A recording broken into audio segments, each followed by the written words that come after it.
I like had a song stuck in my head. What? Something country. It has that kind of feel to it. Well, it's kind of country-ish episode today. Yeah. Ish. Yeah. Definitely folk. Yeah. And bluegrass in particular. All right, so All right. no. Yeah, sorry about that, guys. Do we have any BS to talk about today? We both finished Stranger Things, as we were just talking about. Yeah. Off mic. Spoiler alerts. Sure. Running Up the Hill went to number 1 30x many million years later after set some world records, and people are like, oh, they also brought back this, and it's like, is this 1985? Is this the 80s again? It's like, no, because those were not hits back then. Yeah. I mean, Master of Puppets probably was. No. Really? No. I mean, it's been a hit. It's a good song, since. but I don't think that it was like, because if you look at that album and you look at the songs, you will only know one song, and it's that. Okay. And then like the next record, so it was the hit. And Justice for All. It was, but it wasn't a hit. Okay. And just like the next record, I believe, is And Justice for All, and like it had one on it, which was like the time of music videos, and like that was the video, and it's like it was a good video. Like that's my first memory, I guess, of Metallica, because then you have like the.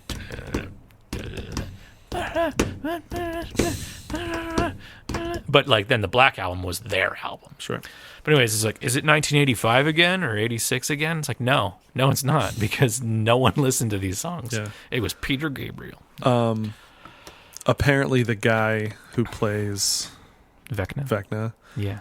Henry, whatever you want to call him, he was citing some heavy music and things he was listening to like kind of get into that mode. And I think Norma Jean, do you know that band? Yeah. I really like them. Didn't they? Well, you don't know. So there's a venue called Hangout. We talked about it a while ago. Okay. Up in Edinburgh, and I believe Norma Jean played there. Oh, cool. But they were one of the like bands that got name dropped, which was kind of cool. That's thought. Cool. Yeah. So I don't really have much else. There was only one single from this.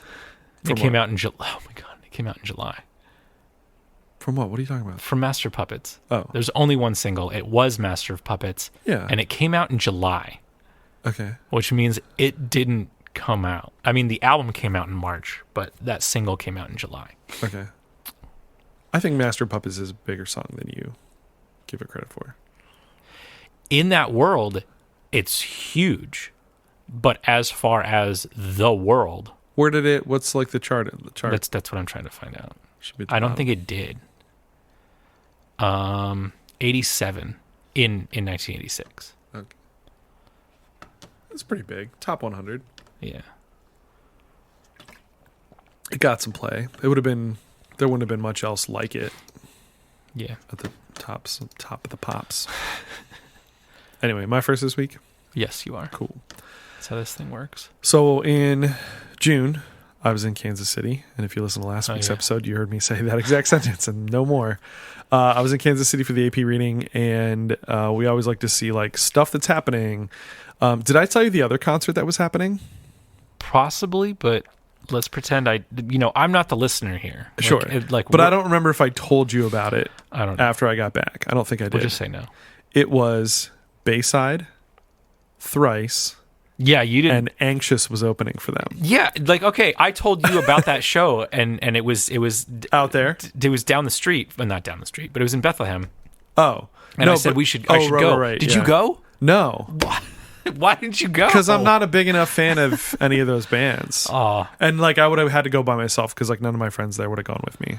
And like not that I would totally go to shows. By myself. No. I go to stuff by myself all the time. Mm-hmm. But like it's different when you're sort of in your own space or like whatever. I don't know. It just felt different. It was also like I see these people once a year, and so like I want to maximize my time with them.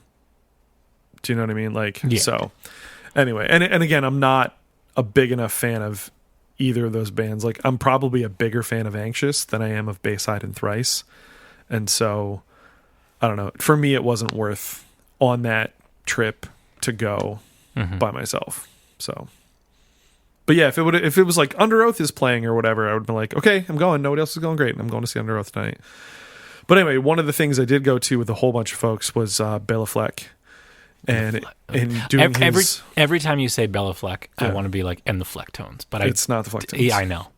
Yeah, so this is his My Bluegrass Heart tour that they were doing, which is featuring his album My Bluegrass Heart that he did, which is his first like bluegrass thing in like 20 years or something, over 20 years. Mm-hmm. He hadn't done anything strictly just bluegrass in all that time.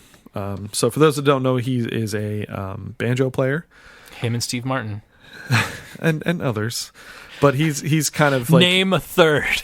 Ricky Skaggs. I don't know. I think. It's I think Ricky Skaggs, the guys from Flat and Scruggs, they're banjo guys, right? Hey, no, I'm not going to interrupt you. I'll interrupt you later. We'll talk about it. Anyway, so this album is it came out in 2021 in September.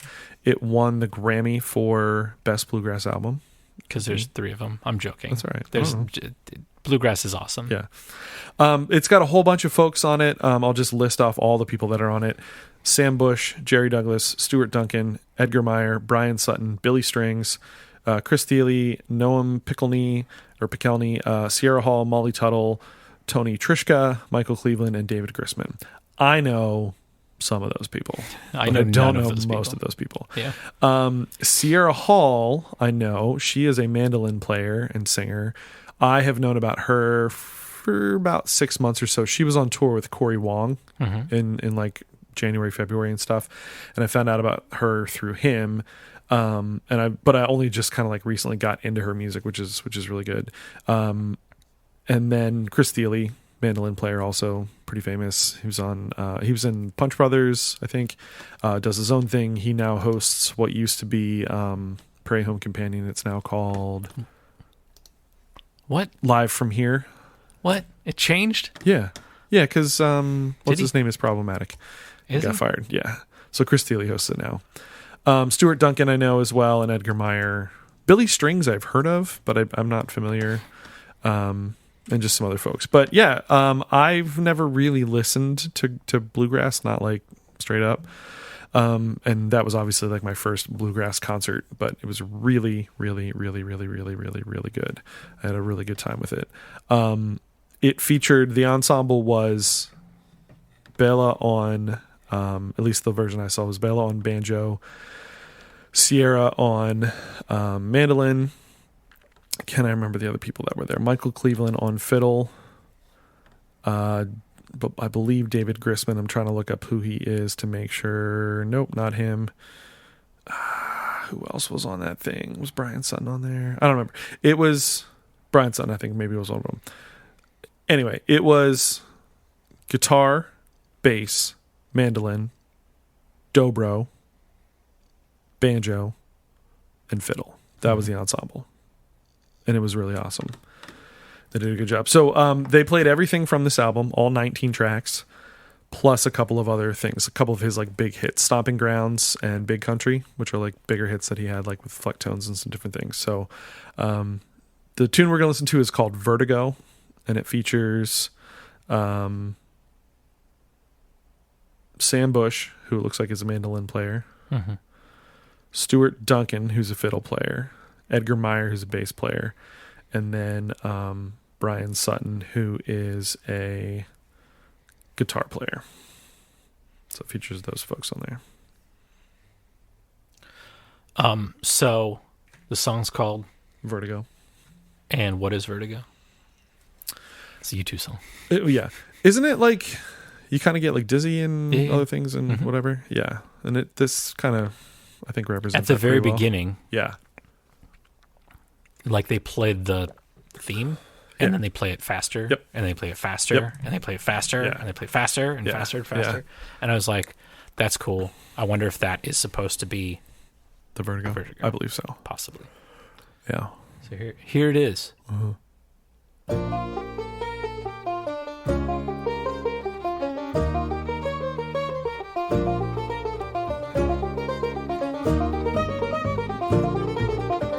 Still speeding up.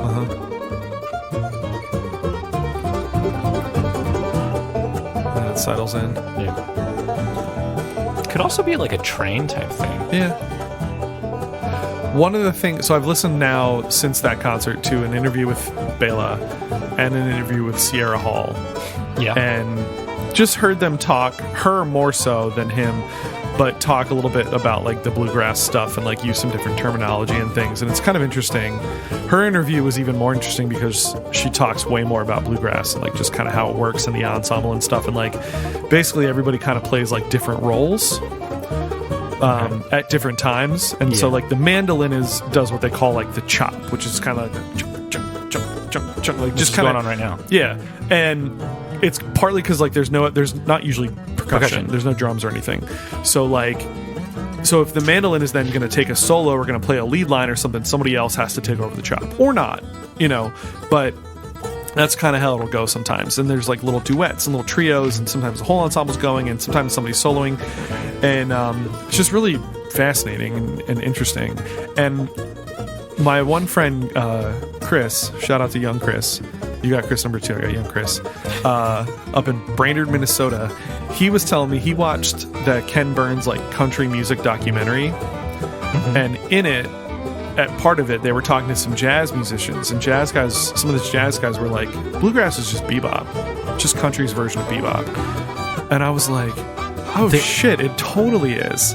There was like it's all about like virtuosity, playing a bunch of notes, playing mostly faster tempos and things and that kind of stuff, but it totally is that. I was like, that's such a cool way to think about it. Yeah, there was I forget who the person was, but it was probably on a TikTok, and the guy was like, yeah, I've been listening to a lot of country music lately, and then he's like just playing stuff, and it's like it's all shreddy stuff, and it's like, yeah, it's just like jazz. Yeah. But it's like all country stuff that he's playing, and you can identify it as country. Yeah. But it's like, yeah, they're just really good. Yeah. And then the other person's just like, whoa, like mind blow kind of thing. Yeah. But no, I'm totally going to play maybe this song or another song off of this album for my But Is It Jazz listening for my kids. Because it really is. Like, you play the head, you do a bunch of solos, play the head, and you're out. With variations on that. And like, especially in this song, you'll hear some things that are obviously composed in the middle, whether they're backgrounds or whatever things. But yeah, it's really interesting. So who's taking over the chop right now? Guitar, maybe. Well, yeah.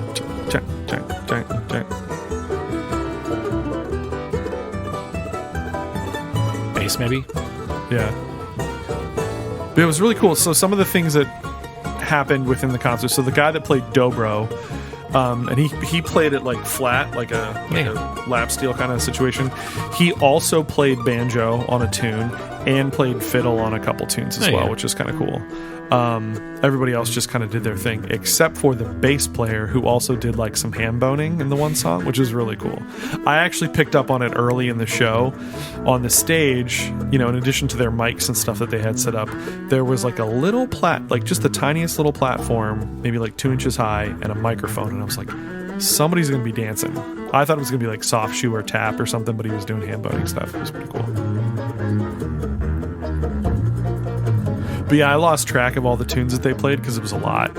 And then when I listened to Sierra Hall's interview, which was before they went on this tour, she was like, yeah, we're going to be playing all 19 songs from the album plus a couple other things. And I was like, oh, man.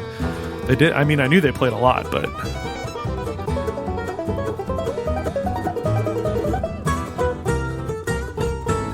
Also, I bought this on vinyl. It's cool. Because everything's better on vinyl right now. Is it color? I haven't opened it yet, actually.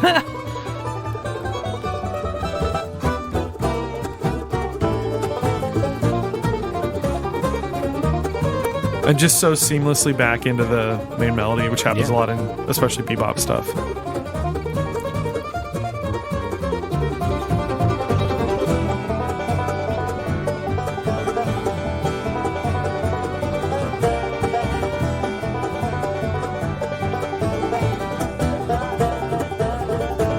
It's also cool too because it's like you can obviously pick out individual things, but not always.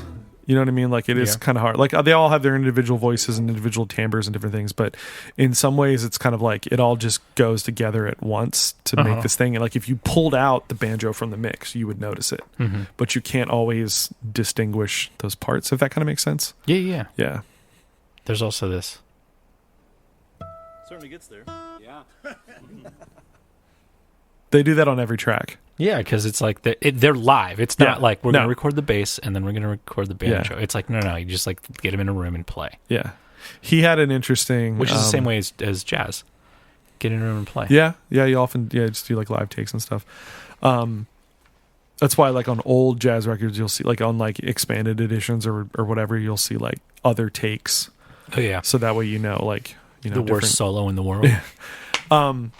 But the one thing that I thought was interesting on Béla Fleck's interview that I listened to, both of these, by the way, were from the Wong Notes podcast with Corey Wong. Oh, cool. He interviewed both of them. But so what you're quoting is the Wong Notes? Yes. Okay. They're interviews from Cool. From so there. I don't have to be like, where is it? Like, you don't be like, can you send it to me? Yeah, no. Because it's already like in my, Yeah. it's in the queue. Yeah.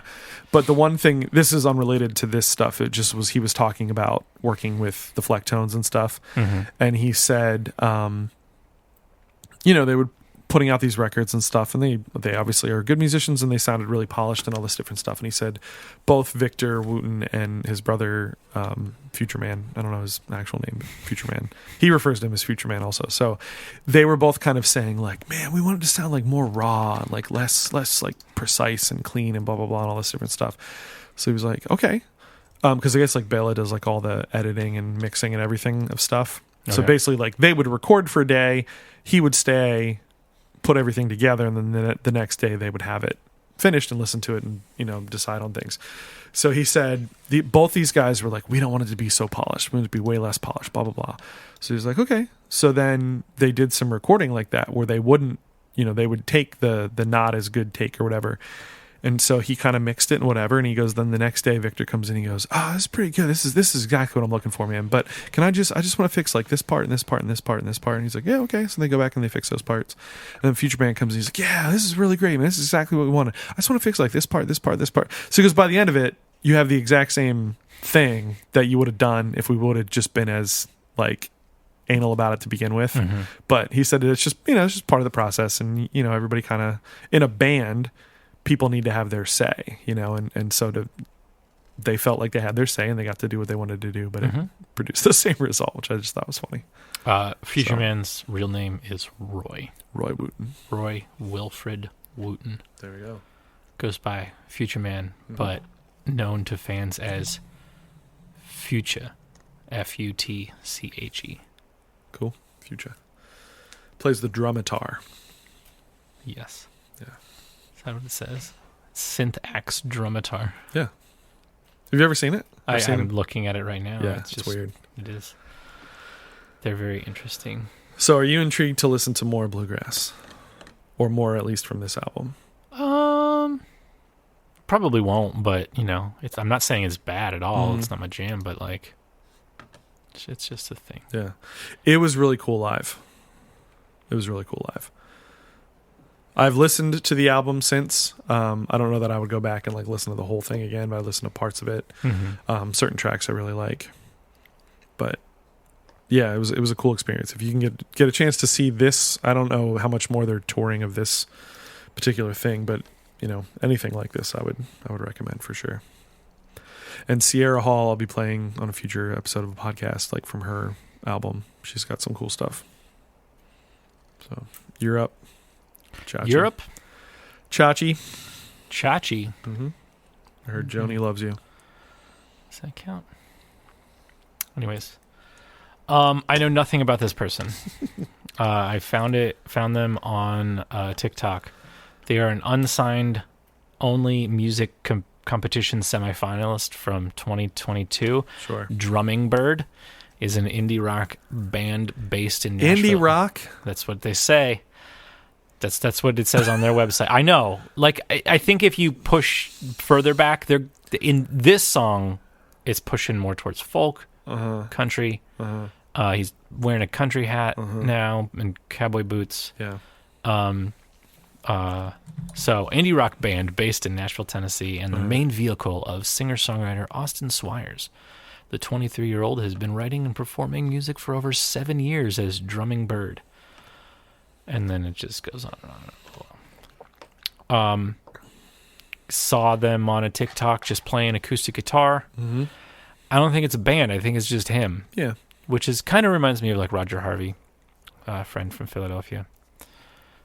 But I like there's certain genres that like you got to listen to the lyrics kind of thing. This is one of those where it's like maybe I'll focus on that because I didn't care for this one as much. It's musically it's not super interesting. Lyrically, that's why. Okay, I'll have to got focus it. on where that. it's I don't want to say political, but kind of political. Where find out for yourself what it's about. Interpret it how you like. Yeah, American Spirits. Do your own research. It's about cigarettes, right? That's I think where the name comes from. Yeah, and he mentions at some point. Yeah, where I kept waiting for it because I guess I was listening to the lyrics, but it wasn't like you were looking for a cigarette. Totally reference. Focused. Yeah, I was like waiting. I was like, there's got to be because there's some like references to like Native Americans and some different things like cultures and other stuff. And then I was like, American Spirit is a cigarette brand that still exists, and they use natural American Spirit cigarettes. They use a Native American smoking a peace pipe with the headdress, which is probably not really good right now, even though it still exists. And you can, well, I don't know. But also it's kind of like a hipster type of cigarette. Sure. Because I think they don't use filters, which like filters don't even work anyways. Yeah. So, Wait. I watched a video. This has nothing to do with this. There's this guy, his name is Knowing Better on YouTube. And he releases like monthly videos, and they're always super long. Yeah, like he should just release them in parts over time. Did you watch Night of the Coconut? I did. By the way, did you? I have not yet watched it. Yeah. Did you order the soundtrack on vinyl? I did not order. I did. I don't think the music's that great. I don't care. I just want it. I'm not buying a Charles, so I wanted that, which are sold out, by the way.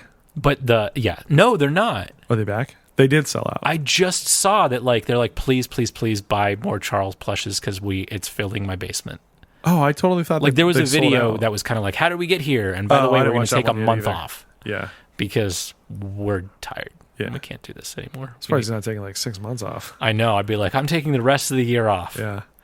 We'll be back next season on January 1st, 2023. Anyways, Knowing Better. Excuse me. He did a really long video about like pretty much the history of smoking. Oh, okay. And how it like then goes into vaping. And it's like anything that the company has like created to make it healthier, it's not to usually makes it worse. Makes it it's just a different way of saying, hey, we're going to get you hooked. Yeah. So yeah, American Spirits cigarette brand. Maybe. Could be. Drumming Angels. Drumming Birds. Drumming Angels. Drumming Birds. Sounds like you've been smoking something. I was raised on a Jesus who was white and prestigious. Said he never. By the way, his singing voice is nothing like his speaking voice. Yeah. Said the Pledge of Allegiance. Said I'd never smoke weed, and that my Bible I'd read it when I couldn't decide. But the sermons were telling me hell was a felony, heaven's the guilt. Kind of just saying this is what America is, but is it the best? Yeah. Jesus, he asked for help, was probably somewhere else at sun getting light. I think if it was a different singer, I might like it a little more. Okay.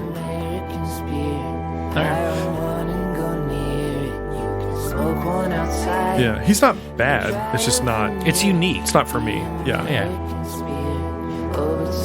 It's okay. I was just having this conversation with people the other day. Like what you like. It's fine. Not everybody has to like the thing that you like. You don't have to like the thing that they like. I was born in a city built on I like the percussiveness of the guitar. Because you could totally just play this like ham and a guitar. Oh yeah.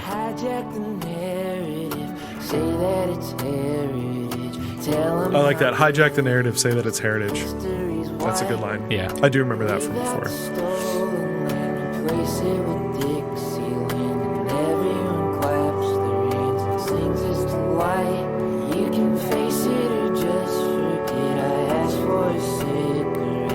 Hey, a cigarette line. So it's like, here, have some cigarettes. There's American spirits. Yeah. Maybe I'm reading too much into this. Maybe it's just about like... No. It's very... I don't know if even political is the right word. That's the word that gets used. Yeah. When you talk about like things Anything. Or whatever, it's like it's a catch-all people term. say like controversial. I'm like, it's not controversial. Just tell the damn truth. Like. Yeah.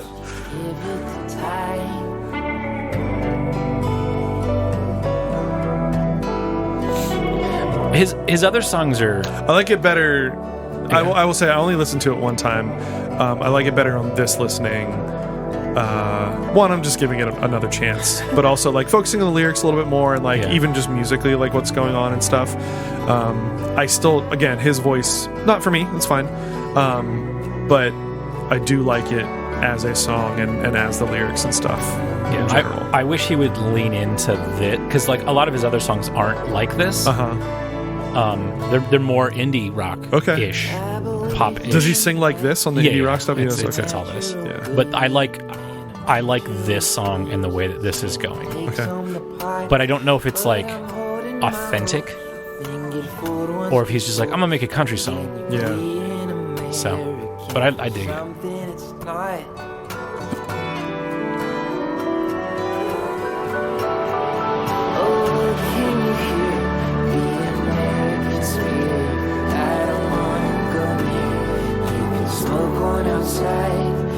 Try to veneer the American spirit.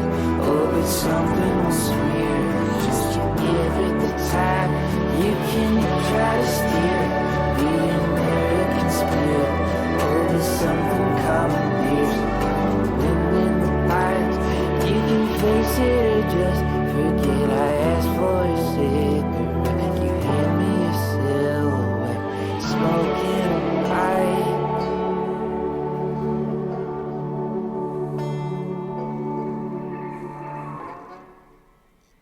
Yeah, I like it better that time. Cool. Oh, it's gone. Stop. There we go. See, sometimes it takes more than one listen. Mm-hmm. Well, and also like you providing more context, I guess, or like directing my listening in a way helped. I guess if that makes sense. No, it does. It does. Yeah. Because like a lot of like not explanation, but the reason that a lot of the songs that you might listen to where like Rick Beato songs, you're like, I don't really care about that band. But then like he gives his take on it or whatever. Yeah. And you're like, ooh, I never thought about it that way. Yeah. Well, and even just the thing of like, I was curious for you to tell me what it was that I dug about it. Yeah. Because this isn't your typical thing. I also, it was funny, my first... Before the Pool Kids song from last week, like before it got like into it, like just the beginning of the song, I was like, did Bo totally pick a Brandon song? Because I thought I was going to stay more that like kind of like somber and not just like pick up into the drums and guitars and stuff. Which also we've determined Pool Kids is also my thing. But like, do you know what I mean? I totally thought it was going to be like a type of song that I would pick. But yeah, this one I was like, this is different for Bo. And maybe also I think bluegrass, I guess, would be different for me. But you at least probably had an idea about why I picked it because you knew that I saw them in concert. Which I think that I don't know if you mentioned it on the podcast or not, but you definitely told me. Yeah, I mean, or you would have seen me post about it or whatever, yeah. Yeah, because a lot of so you saw 3. So I've seen, 2 weeks ago, you had... I saw the Roots 3 weeks ago. If we go back in time, I've seen the Roots. Yeah. But what I'm saying is, as far as like, so 3 weeks ago, you had May on. Don't try to do like podcast math because like we record early and then like it's different. But it is. It's 3. Okay, so 3 episodes ago, you had May on and you had seen them. I'd just seen May. Then 2 weeks ago, you had Frank Turner and you had just seen him like Frank 4 Turner. days before then that. Then last week, you didn't see. I have not seen Home Is Where. Yeah. But they were in Nashville the night I saw Frank Turner, so I'm going to count it. Yeah. But like... And now Béla Fleck. I think when you see a band, you're just like, I'm going to bring that. Well, because you do... Which is fine. In a way, you do. You know what I mean? Especially if it's like a band, either a band that's new to you or a band you've listened to before or whatever. It's like, now they're fresh in your head. Yeah. I don't have a Roots song to play. At least not yet.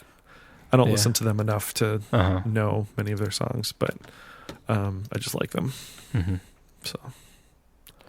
Yeah. What do we do for a covers episode? Because I really want to play. Like, when are we doing a covers episode? Well, this is 85, so we could do one next week. All right, next week. I got a good one. I've been jamming to this song. I think I have one too, but I forget what it is, and I love it because it was there. I've been stoked to play this one. So, thanks for listening. Find us on the socials. Two Tunes Podcast. We're at Two Tunes Podcast everywhere. Join the Discord. Leave some questions. Do we have any questions to answer? No, that we haven't answered before. I mean, we probably do, but I'm not gonna. I don't know where they are. All right, fair enough. All right, I'm gonna put in. Was there anything? I'm just gonna pull up in the Discord real quick and see if there's any questions. Oh yeah, because they've been putting them there too. Yeah, songs, books, podcast questions. See, if you have questions, you can go to the. Oh, here's a good one. We can answer both of these because they're related. Yeah. So the one is, what's the weirdest and or coolest music thing you've ever purchased and why? Okay, say that again. Like coolest and or weirdest music thing that you've purchased. See, when I think of that, I think of the pedals that I have. Okay. Is there like a weird special one or unique one or whatever? The Habit. The one you talked about. So a Habit, Chase Bliss Habit is a weird pedal. Uh-huh. Like their last 3 pedals that they've made are just like, so you kind of have a different type of pedals. Uh-huh. So you have like modulation pedals, you have distortion pedals, you have reverb pedals, you have delay pedals, and like those are your main categories that have been there forever.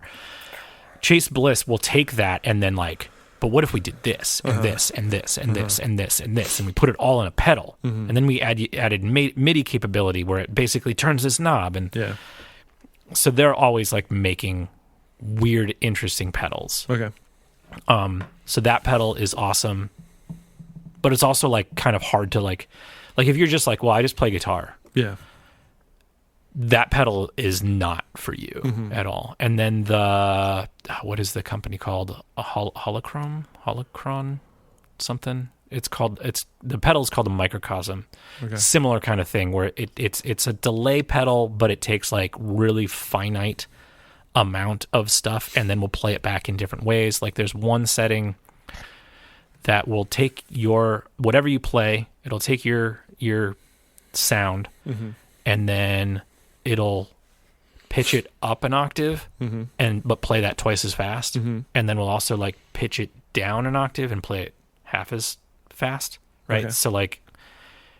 So you get all these, like you're playing like some little motive and then it'll play it faster and slower.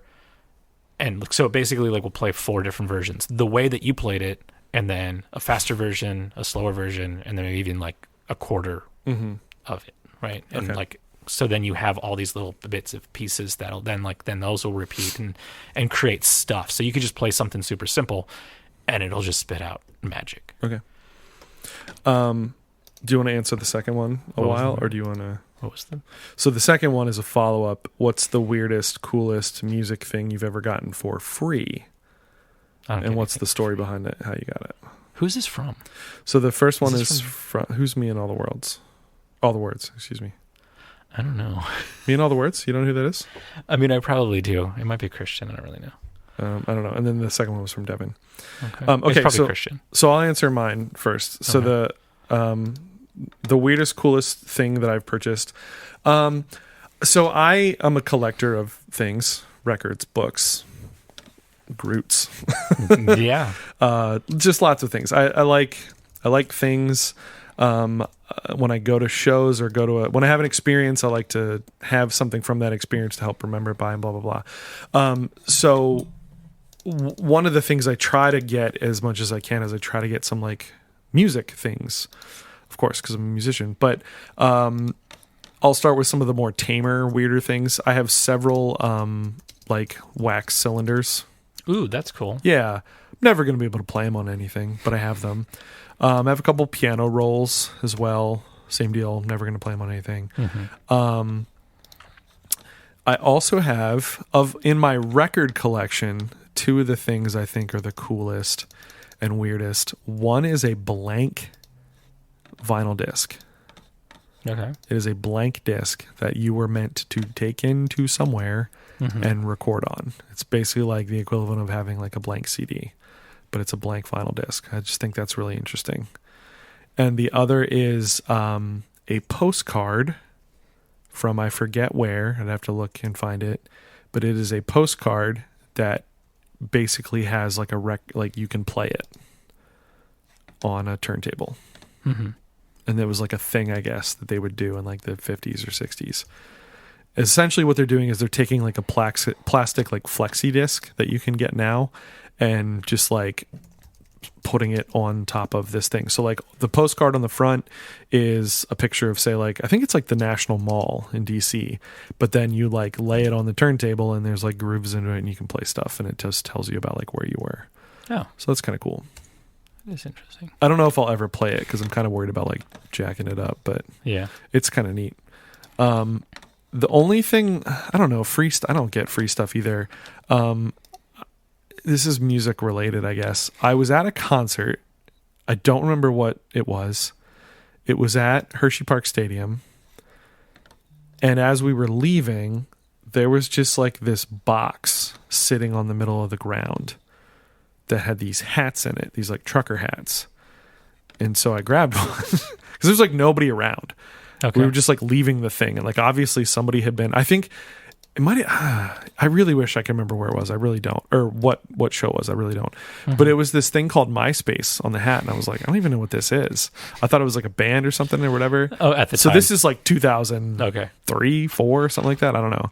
I like legit didn't even know what it was. So I had this like MySpace trucker hat for a while that I got for free because I like found it on the ground at this show. And I could have had a whole box of them that I guess I could have like resold or something on eBay. I don't know, but I just had one for a while. So if you're talking about free stuff that you got at Warped Tour. Okay. Oh, and that's the other thing. You used to get all kinds of cool comps and stuff, like or for $1. So there's a company, or there was a company, was it punknews.org or something? There was some like website, and I think it was Punk News, who went on Warped Tour and they had a whole bunch of shirts, and then they didn't want to take them back. Sure. So they're just like, whatever, just leave them here. So like, I got a whole bunch of free shirts, but they're like multiple copies of the same thing. Yeah. So I have like, or I had, I don't think I have them anymore, but like punknews.org shirts. That's funny. I wonder if that's still Punk News. I feel like it'd be .net. .org. Is it .org? No, man, it's .org. Nice. Yeah, and it's still up. It's still up. I got your t-shirts. Upper Downer. Ooh, look, Anti-Flag announces new album release, Laugh, Cry, Smile, Die, featuring Shane Told video. Yeah. On Spine Farm. Via AF Records and Spine Farm. Nice. And I think they just recorded it like in their space. Gotcha. Which is in Pittsburgh. Which I've not been to the new space because they moved down near Dancing Gnome, which I'm going to go to. What's today? Like the episode today, the 16th. So I'll be going in like 2 weeks, right before school starts. I just got this new East High Blackout Game apparel shirt. No, you didn't. You know what's really funny? Do you know what year that is? $6. Must have been a while ago. It's cheap. Yeah, they're not that really expensive here because they make them. Like we make them. Oh, okay. It's not like we ship them out and have this company. It's like no. It's like Tech Ed. Gotcha. We'll make those. Anyway, thanks for the questions. Thanks for all the things. Discord description. Ask us more questions there, or send us an email. There's that assignment that I talked about many weeks ago, last week. Do it. It's not an assignment. It's like a challenge. I challenge you to do something musical. I challenge thee to a duel. Was that the right thing? Facebook. We got that. There's technically a YouTube thing, but it's just this. Yeah. It's just there. There's a picture of our thing. Picture of beer. Yeah. And Instagram. Follow us there. Tell your friends. We want to get to 100 weekly listens, downloads. 100. Tell your friends, tell your enemies. Yep. We'll see you. Bye. Bye.